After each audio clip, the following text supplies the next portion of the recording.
In this video, I take you on a journey through the Kruger National Park in South Africa, showing you exactly how I took these wildlife photographs, as well as sharing the amazing sightings from an amazing trip. Morning everyone, I've just driven through the gates at Aupen in the Kruger National Park. I'm here because I couldn't resist coming back. I've just moved to Hoedspruit, and although I'm very busy creating my new photo editing course, I couldn't help but come to the Kruger for 2 nights on this trip. Unfortunately, it's not longer. The bush is quite thick at the moment. There's been some very good rain in the area, and that will make game viewing quite difficult, but it's amazing to see the Kruger looking so good. There was quite a drought last year, and the bush was very dry, and the animals suffering quite a bit. But this January, the bush looks amazing. Looking forward to some photography if possible, and showing you how I take my wildlife photographs.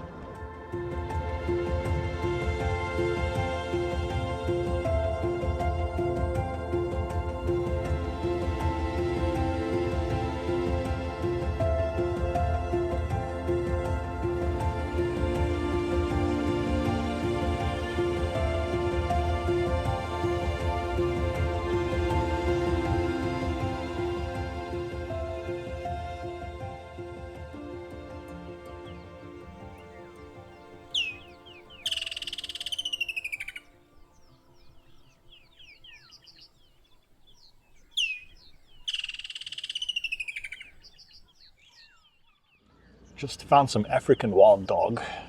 They're relaxing next to the road. There's a few cars around here, but if we're patient, they might start moving. So I'm getting close to these dogs. Unfortunately, the light is really quite strong from the back, so I'm underexposing by quite a bit to make sure I don't blow out the fur. It's really not a great photo, but it's nice to see at least.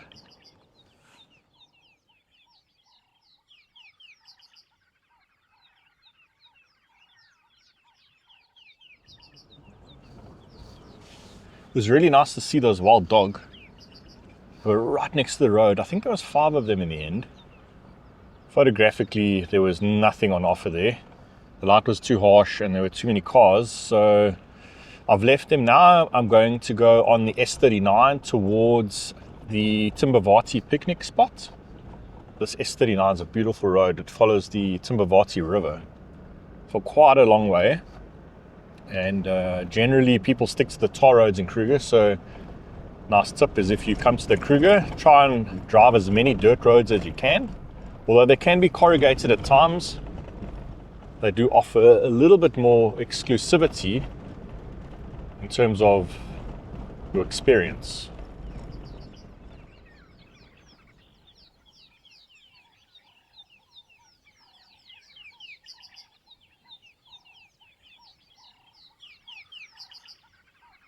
I've just stopped at the Jeravana waterhole. It's very full. It's so nice to see all the water. It does make photography very difficult because the animals aren't as reliant on these water sources as they're on the dry season. There's a lot of water in the bush, and I'm hoping some animals come down to drink. I think I might sit here for a while, but I just wanted to show you my beanbag that I'm using to support my camera. I've had a lot of people ask me about this. So it's just a simple beanbag that goes over the door. Just grab it and pop it on the door, and what that allows me is a solid platform for my camera, so I can let it rest there. Also, in very low light situations, when you have a very slow shutter speed, you can try and rest your camera on the beanbag to eliminate any camera shake. And I prefer these beanbags to the traditional or the more cumbersome door mount, where you have a bracket on the door with a big gimbal head on the bracket, because a lot of wildlife photography is very, it needs quick reaction. So I don't like to grab the camera and now need to have the camera needs to be mounted onto one of those gimbal heads. So I prefer just dropping it on the beanbag and I can shoot straight away. Often with the 180 to 600, I don't need support at all. I can hand hold this quite comfortably. But having said that, if you've got a big prime lens and it's very heavy, you know, you do need some kind of support. You can handhold those lenses for a very short time, but these bean bags are excellent for this style of wildlife photography I'm doing on this self-drive trip.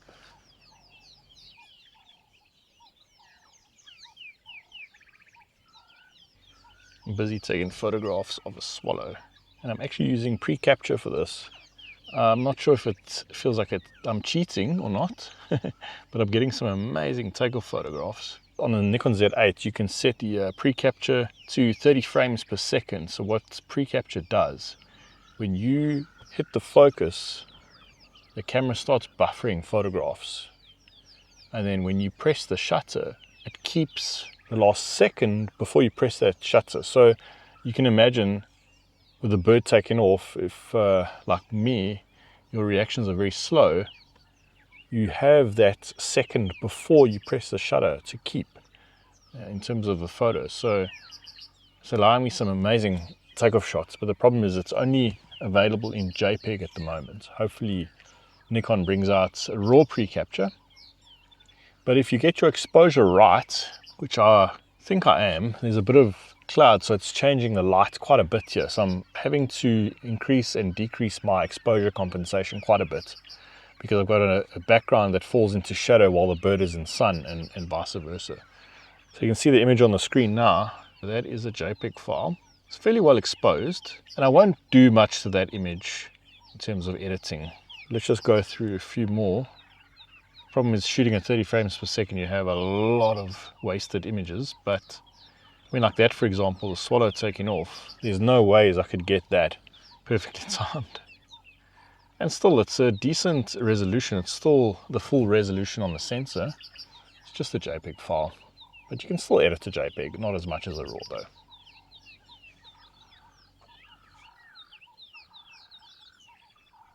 So I'd love to know your thoughts on pre-capture and whether you use it and whether you think it is cheating. Because I suppose technically we're not taking that photo at that moment, so I'm not too sure about it. You know, the technology is there to capture those photos, and I suppose without the pre-capture technology, those images wouldn't exist. So I guess, you know, we're still taking the photographs, we're still pointing the camera, we're still setting up the camera, we're still focusing at the right time.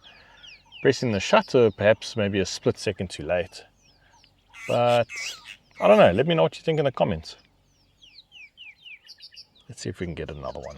So you can see the birds now perched, and I'm pressing the AF on button. And on the right hand side on the screen there, you can see there's a little icon there with a little green button. So when I press the AF on, it's capturing those pre-images. So the bird took off, I took the image about, I don't know, a quarter of a second after the bird took off. So let's just go have a look and see what we've got. Not too bad. So my shutter speed here is 1/4000th of a second. Freeze the motion of these small birds, that's ideal. f6.3. The depth of field will cover most of the bird, and then ISO 640 is going to give us a decent exposure. So let's see what we got there. So I guess it was probably at around that point that I pressed the shutter, so it's kept all of those images before. So that is very nice.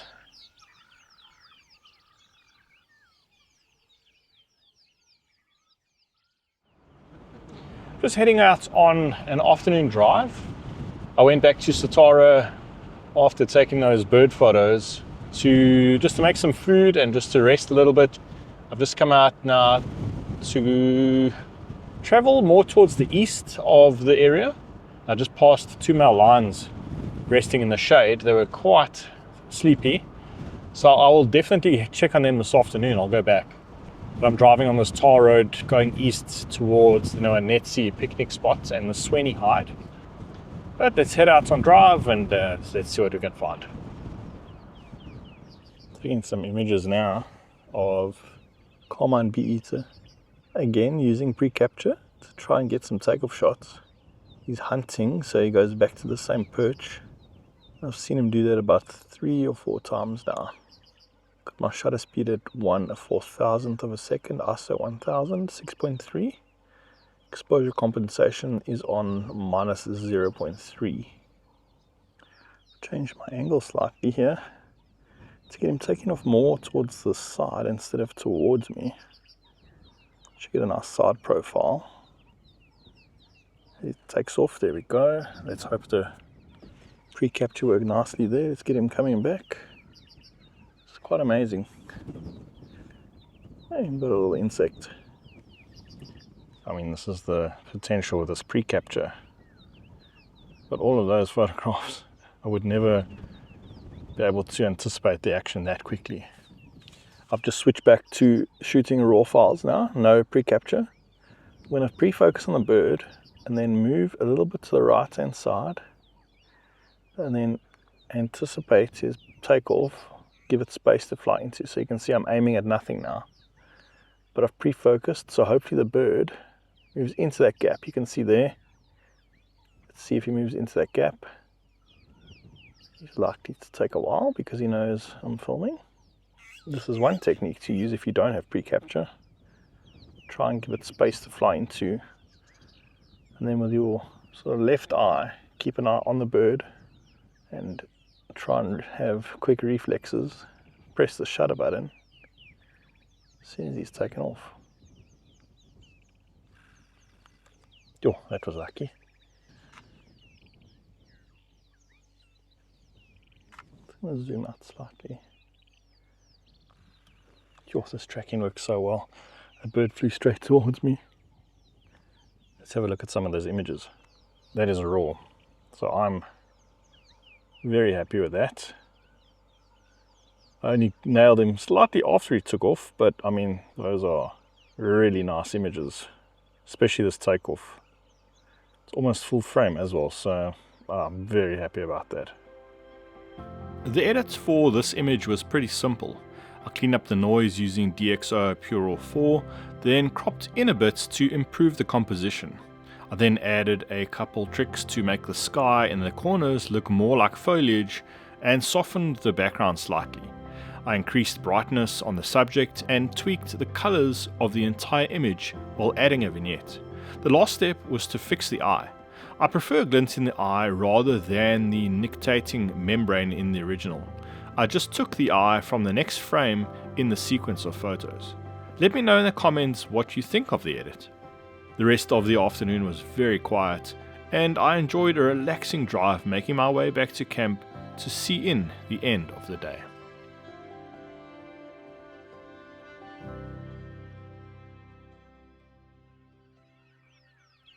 Morning everyone. It's 5:30. I woke up and left camp at 4:30. So I've been out for an hour. Saw a female lion on the road. She had a collar on.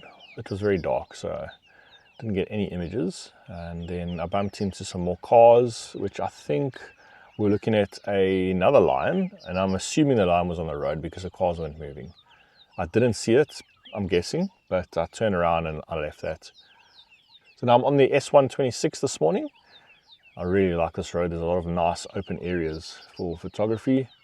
There's a really nice sunrise happening at the moment. And it's just so peaceful here.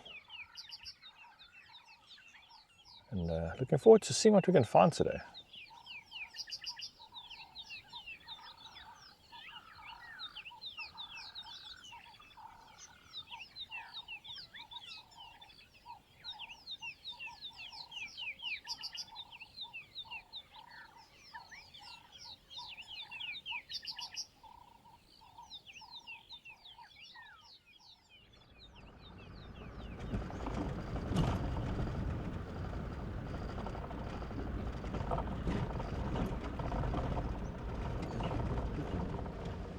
On a photographic trip where you could literally bump into any photographic subject, it's very important to have your camera set up to allow you to grab the camera in a split second and take the photograph and give yourself the best chance to capture a well-exposed image in that split second. So I call it my sort of standby settings. And standby settings largely is determined by what your sort of preferred photographic subject is on a trip. So now if you're photographing exclusively birds, your settings might differ from a trip like this that I'm on, for example, where my main prize would be a predator. So my standby settings for a trip like this would be based around a shutter speed that I think would be fast enough to freeze the motion of something I may come across extremely quickly. Now, I shoot in manual mode with auto ISO, so I'm not choosing the ISO at all. I'm letting the camera's meter determine that. I leave my exposure compensation on 0 to, I can play with the exposure compensation while I'm shooting. And then I leave my aperture wide open. So on my lens now, it is at 6.3. And then my shutter speed, I'd normally leave that at about 640, 1/800th of a second. And the reason why I do that is because that shutter speed will freeze the motion of 95% of the things that I might see in the moment. If I am targeting birds in flight, I would then leave a standby setting on my camera in terms of the shutter speed at maybe 1/3200th of a second. Now I leave my camera then on the fastest frames per second possible. That is to allow me to shoot at fast speeds. If I'm shooting action, I want to capture as many frames as I can. So I then also make sure I have enough space on my memory card, obviously. And that's basically my standby settings. So I can stop and within a split second grab a photograph, and those settings will help me nail the shot. If I'm with a sighting for sort of more than maybe 5 or 10 seconds, then I can start adjusting the aperture or the shutter speed, dependent on what, the type of subject it is, whether it's a close-up portrait or something that needs a faster shutter speed. So I've just pulled up to Shimangwaneni Dam. I was here earlier, or I should say late last year, with a leopard in the area. I actually see there's an elephant swimming at the moment. This dam looks really good. It's nice and full. So the elephant that was swimming is now being joined by another one.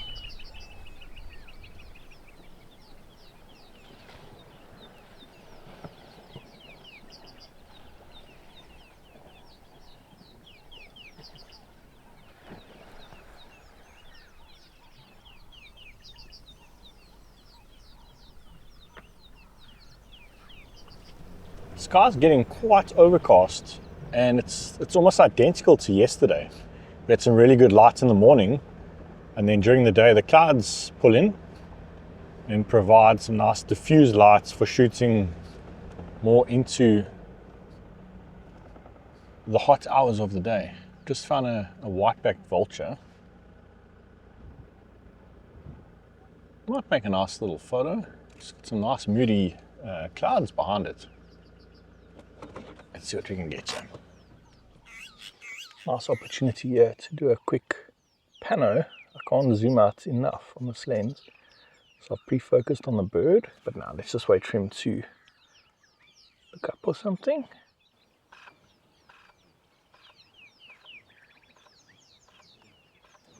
Something like that. So on the computer, I'll stitch all of those images together to create, hopefully, a decent image. I went for a very drab look to this image to match the dead tree and the vulture. The huge benefit of shooting panoramas like this is the resolution. This image is 132 megapixels. The detail on this file is amazing. So here you can see the versatility nice big zoom lens gives you. I'm now on 600 mils. That's 180 mils. So you can really frame up some different compositions using the versatility of the lens. I'm just driving past the exact spot that I photographed 2 lioness and 5 cubs feeding on a giraffe. Now this was taken back in December 2008, and still to this day is probably one of the best sightings I've ever had in the wild.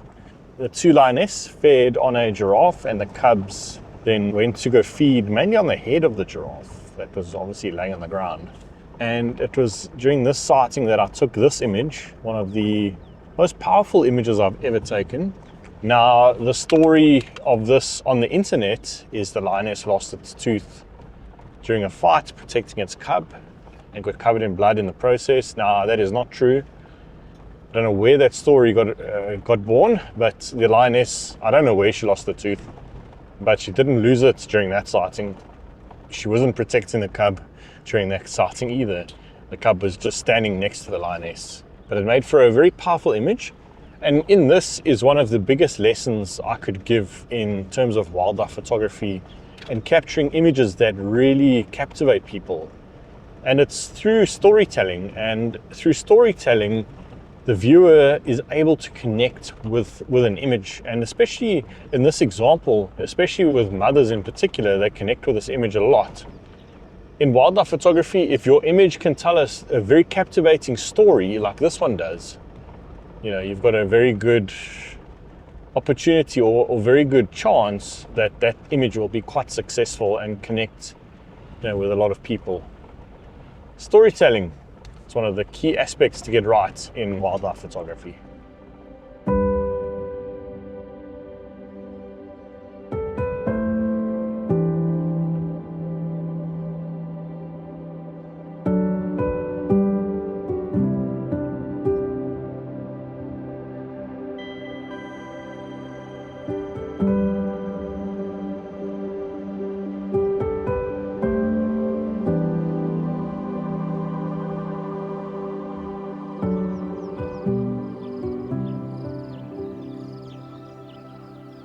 Sitting here at Jerevanna Dam.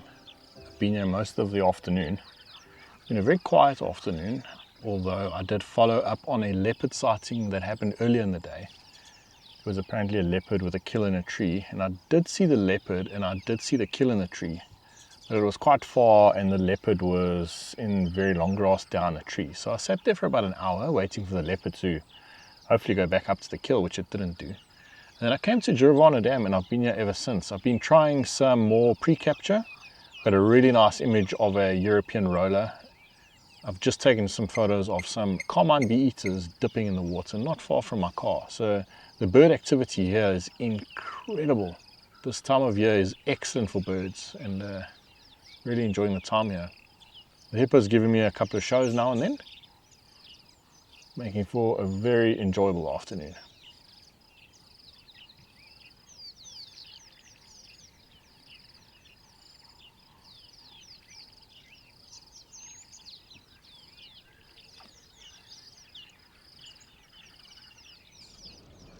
Making my way back to Satara. Unfortunately, I had to leave while the sun was still up because the gates close at 6:30 and the sun sets just before 7 o'clock. So we do miss out on a little bit of that golden light.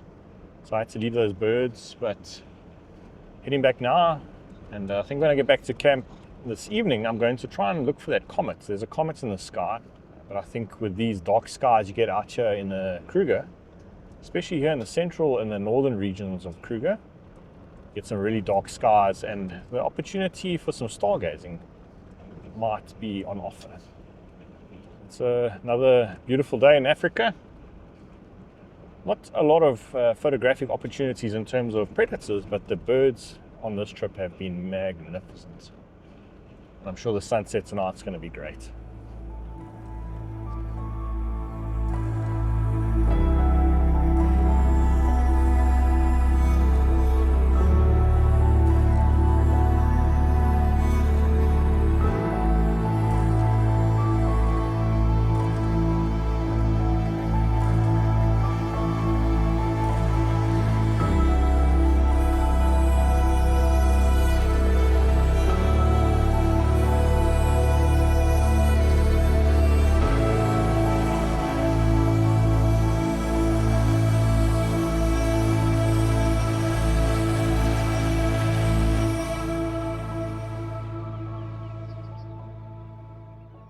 I'm out for sunrise this morning.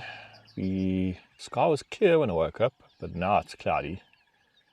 unfortunately, but I think the cloud might break up. There's a few open patches. I've come out onto the S125 this morning. It's a nice quiet road in terms of traffic. And after last night's stargazing, I'm keen for some wildlife photography. And always remember, if you do change your camera settings for something like star photography or landscape photography, make sure to set it back to something that is more suitable for wildlife photography. I've learned that lesson the hard way, and I've lost a few images because I get to my morning shoot, grab the camera and try and take a photograph, and I realize I've got my star setting, so a nice 20-second exposure on a lion doesn't work. So I'm very keen for this morning. It's the last morning of the trip, but this road is absolutely beautiful.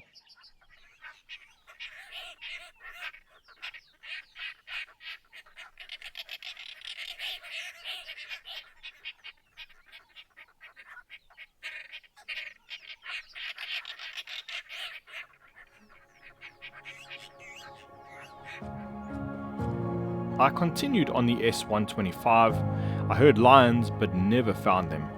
I did find a very interesting subject though, a bull elephant covered in mud. I went for some tighter shots to try and showcase the mud and captured these images. Keeping my shutter speed high enough to freeze the movement, I zoomed in and out using the 180 to 600mm zoom lens, and then for the edit, applied some contrast and clarity to really emphasize the details and textures. Just before I got to the gate, I found the pack of wild dog again, the same pack as when I entered the park. What a great way to end an amazing trip.